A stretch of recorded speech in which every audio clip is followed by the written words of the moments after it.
Hi, this is the Spiritual Integration blog. So I have read the Daniel 2020 textbook in its entirety.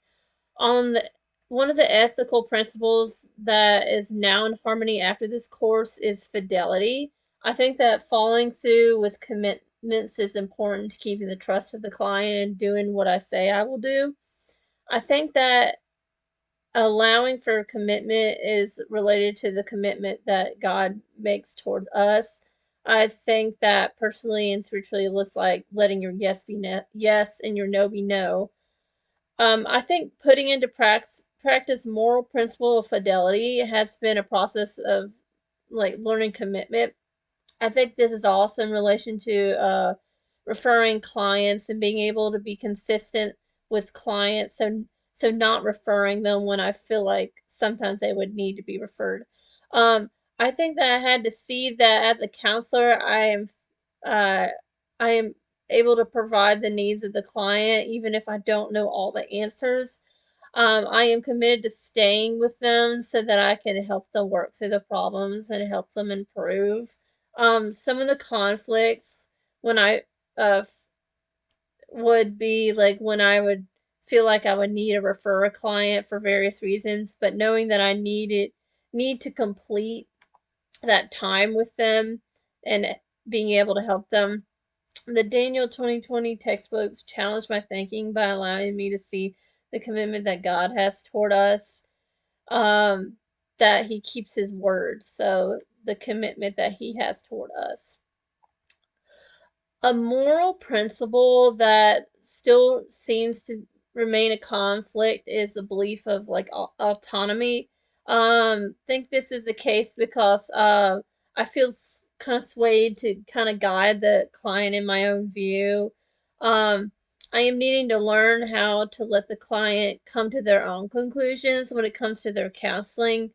It sometimes comes into conflict with spiritual beliefs because when I see something that is that I see is wrong, it could be hard to guide them in a way that they are choosing what to do, allowing them to have autonomy. I will take actions for this view of the moral principle of autonomy. Uh, at the core, I know that autonomy is super beneficial, but practically allowing for autonomy is harder. I will implement it by allowing the clients to fill in the blanks of what is going on in their life. I'll allow them to make their own choices when it comes to counseling. I see that humans have free will and they're allowed to choose what they desire. As as in counseling, I will put a bracket on my views and not impose those views on the client. An article that I found that I talked about storytelling. So this is in a case of they were working with some clients and they were talking about how they're needing uh, autonomy, and this storytelling was allowing them to understand their own life and understand like kind of the things that they have kind of gone through and stuff like that and be able to choose. So anyway, I just think autonomy is super important. Like what I said, we're not needing to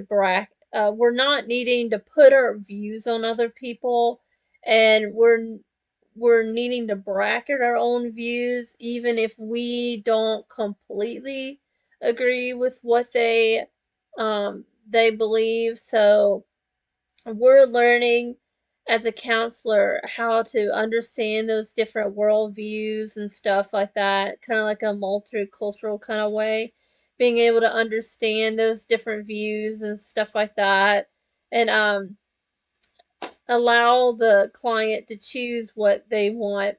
Um, yeah, because in the sense being a the client is the one that is specifically being helped, so we're really considering the client over our own views. So those yeah, so the client is the one that's kind of like in this kind of like the main focus in this, and the autonomy is super important for them to choose. So